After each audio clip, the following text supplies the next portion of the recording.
Hello, class. Happy fall. Fifth week grades have been submitted, so you can look at your grades if you haven't at this point. And everyone seems to be doing pretty well. But if you're not, there is an opportunity to improve your grades because you have several assignments that are coming and they are very intense. So the first 5 weeks of this grading period uh, gave you an opportunity to get acclimated to the material.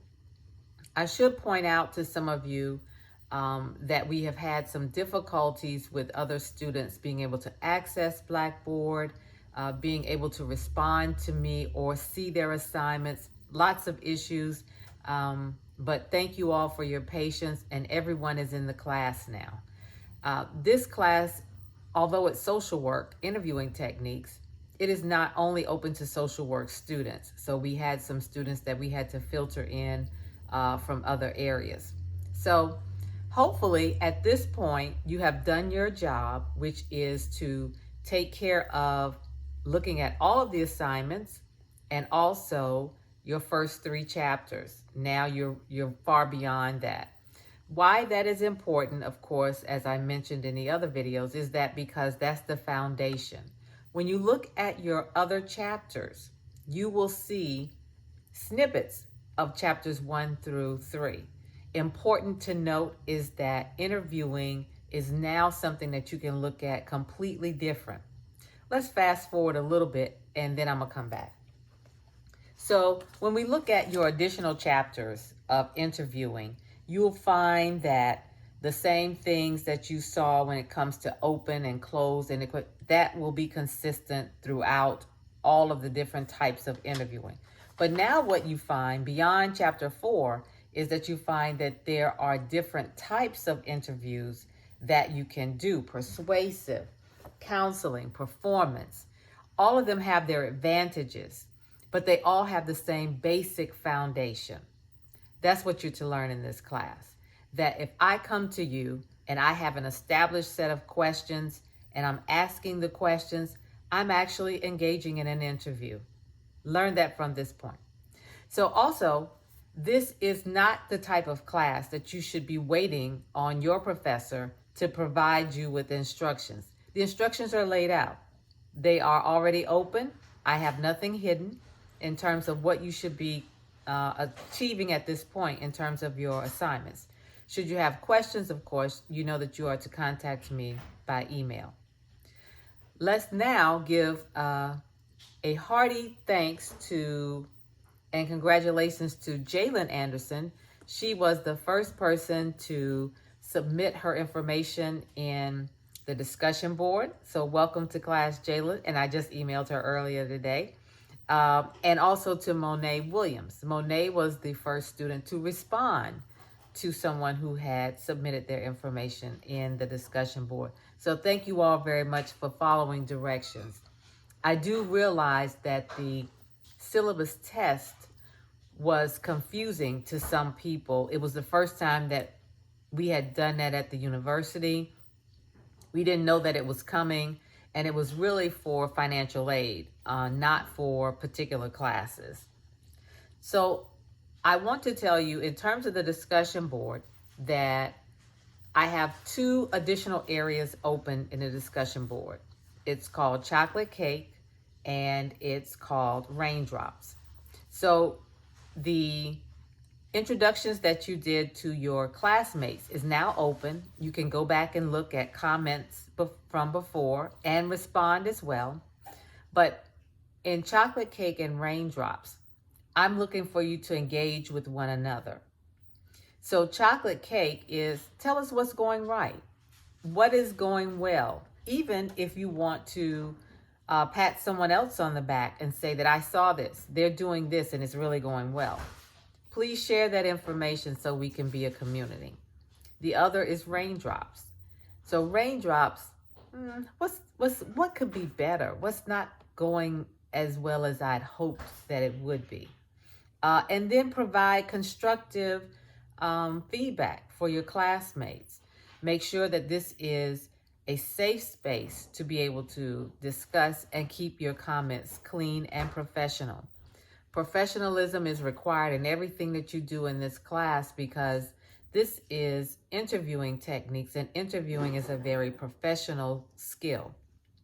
When you email professionals, including your professors or staff members across campus or at your internships, your practicum placements, or your job, always use salutations, Mr., Miss, Mrs., Doctor, and use their name. That is very professional. In your subject line of your email, you should always have your class number and the section if you know it, but at least the class number. What class are you taking that you're referencing? And also, if there is room, state what this email is about, so that when you're just looking at your iPads as a professor, you can see whether something needs much more urgent attention or whether you can wait till you get to the desk. Now, I'm saying that because our communication now is much more digitized than it had been before. You would have also not have had as many virtual interviews as you certainly would in your pending career. So that's something else. See behind me? It's one color. Nothing's distracting. Now, that may not be how I conduct Zoom meetings when I'm meeting with colleagues, but when we're talking about interviewing, you want the least amount of distractions possible. That would also include clothing, hair, jewelry, anything that can take away the focus from what you want to persuade and convince people that you have to deliver, you would want to stay away from. Okay, so now knowing that, as your career fair expo is coming up, which I'm very excited about, I'm expecting that in your attendance that you maintain professional dress, professional dialogue. So when we talk about that self-profile that was done, that was to make you a lot more aware of what you think about things, how you can say things, how you should refrain from saying things. Because now, even though I did not take off points for the monopolies of personal pronouns, I, me, my, they, coming in the next assignments, that's not permissible. Because now we are digging into what is only scholastic academic work, research. It might be what you know, but if you do not have information from a researched article or a textbook or a book, then it is not information that should be considered scholarly. Scholarly also means using APA guidelines. If you look in your Blackboard Navigator pane on the side, you will see that there is an area for tools and accessories, and you can find APA guidelines. You can also Google APA guidelines. But at the very least, your APA guidelines, there should be this magnificent title page, and there should certainly be references in an APA format that are accurate. Okay? So now, as we progress a little bit more, let's talk about your spiel. So a spiel is very similar to an elevator pitch. In interviewing, regardless of what level of interviewing it is, we are talking about skilled leveled exchanges. So your spiel is called an elevator pitch because you may only have a few moments to dialogue with someone and you want them to want to know more. So that would be considered which type of interview in your textbook. I heard you, persuasive. Yes, it would be. So you are delivering what your skills are. What I have found, though, as I looked at the self-profiles, is we don't necessarily know what skills are. That's why in the instructions I indicated that you should research. That's why I told you to look at the job announcements for skills. Many people gave a job announcement, but there was no skill level attached. So then you could not learn what skill level looks like that you should be looking for in yourself. So skills are those things that you have mastered, whether you have presented in class and you have mastered the ability to be analytical and research defining topics, whether you have mastered being able to deliver a PowerPoint presentation by culminating information from research, putting it together in a presenting fashion that is considered organized and manageable, and then delivering that presentation with oral excellence. So some things you already have, but you have to use terminology that is professional and attractive to the person that is listening to you, as well the person that you want to hire you. So your spiel concentrates on your skill level, and you should also then, in that direction, you should be telling me, how did you get this? You weren't born with that, right? So skills are acquired through the repetition of doing it well, not necessarily just repetition. That goes the same for practice. Practice makes perfect. Good practice makes perfect. Okay. Now, beyond your spiel and your very professional headshot,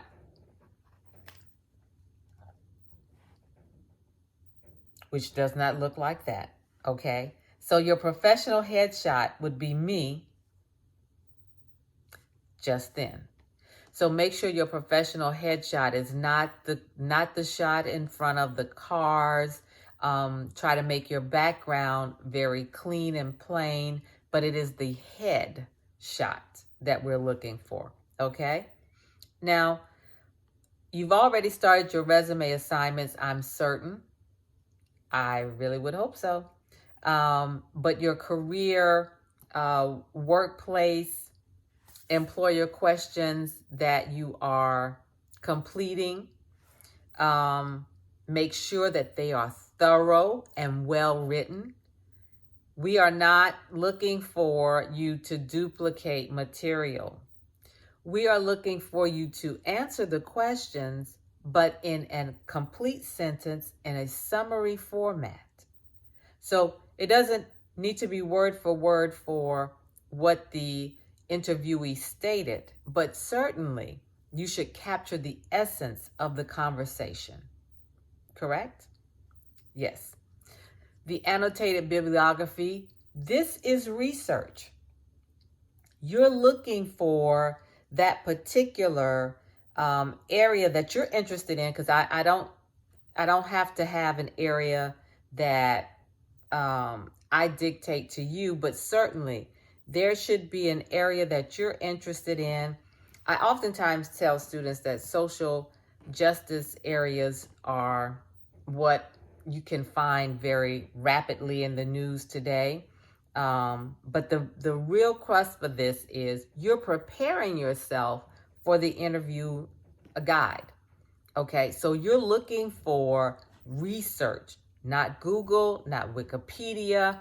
We're talking research, journals, articles, not Mademoiselle, but articles in professional magazines, articles in journals, books, researched books, okay?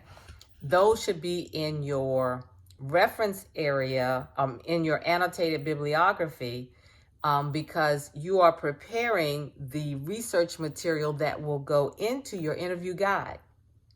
Your interview guide is worth 40%. That means it has to be stellar. It could actually be the one assignment that takes you through or hinders you. So it has to be very well written. You can't start the interview guide a week before, just like the annotated bibliography. You're going to find yourself in a very difficult situation. If you lift material from other classes that you have completed work in, that is okay, but you must indicate that you must indicate that professionally using APA standards, that this material is retrieved from there. Otherwise, I consider that plagiarism. You're using information already submitted and graded for something else. That is as well as cheating. So note that if you've done the research already before and you have some information that you want to pull from, certainly it should not be an entire assignment, but maybe you're just particularly interested in the education of children and you wanted to use something that you had already researched. Certainly you could do so, but it does need to be indicated. Okay? Now, in your interview guide, the other videos give you some information on the interview guide as well. But what I want you to understand is that this is an interview, but it is based on research. So writing a script about the well-being of Generation X, it cannot be from what you know about Generation X. It needs to be what the research indicates about Generation X. And you can put that in any format that you so desire. You can be providing the research in your interview guide through the question, and you can be providing that research from the answer that the respondent, the interviewee, would give, or vice versa. It can be both and all, but you should have so much research that you would want to use research snippets in both the interviewer and the interviewee. This is the assignment that students have the most difficulty with. That's why you should start it early, but also because it's complex. There's several things that you must attend to. You've got to select an interview style. You've got to select your setup, whether you're interviewing someone on television, whether you're interviewing someone at a job location. And so there's so many dynamics that you must do. And then you must do the format. So in chapter 4, so that you'll know that the format talks about structuring the interview. So in your opening, in your closing, in your body, that gives you an idea of how your script should look. So when you are formatting that and providing the type of interview and providing what techniques you're using when you have those dialogues, when I'm asking you, what is your favorite salad? And then I am stating that that particular type of question is an open-ended question. I have all of that I must do, and I must get each and every area correct. And so you have a number of those things to pull through. So I want you to understand that although it looks like the class is very moderately paced, it started out to give you an opportunity so that you could do as I instructed in the other videos, that you have to build this block because we're leading up to something great, something grand, right? Okay. So please let me know if you have any questions. I'm certainly open to them. You can email me at any time. And I hope that you will find that this class has been very helpful for you. The pace is set at yours, but you should also do, as I instructed, schedule a time to do the work in this class as if you were going to class. This will help you not to fall behind in your assignments and allow you the opportunity to actually read the chapter. Case in point, when you Google answers for your exam, I know that because Google provides a different answer than your textbook does. I did give extra points in the test. The test was only worth 96 points. So I'd already built in an opportunity to give you more. And I did do more as well based on the fact that everyone had really responded well in the discussion board in exchange with one another. But know that this is self-paced, self-driven, but I'm looking at students doing task work, looking up Blackboard and determining that, oh, okay, that's what's due next. That's why some people missed the exam, because they did not do as they were as instructed. This is certainly a class that you have the opportunity to do in the morning or at night, in the late afternoon, but it doesn't mean that you give it any less attention than when you have to get out of your room or your car and walk over to class and sit at the desk. It is up to you the grade that you receive. This is the way the class will be run, and I hope that you enjoy it. Have a great semester. Take care.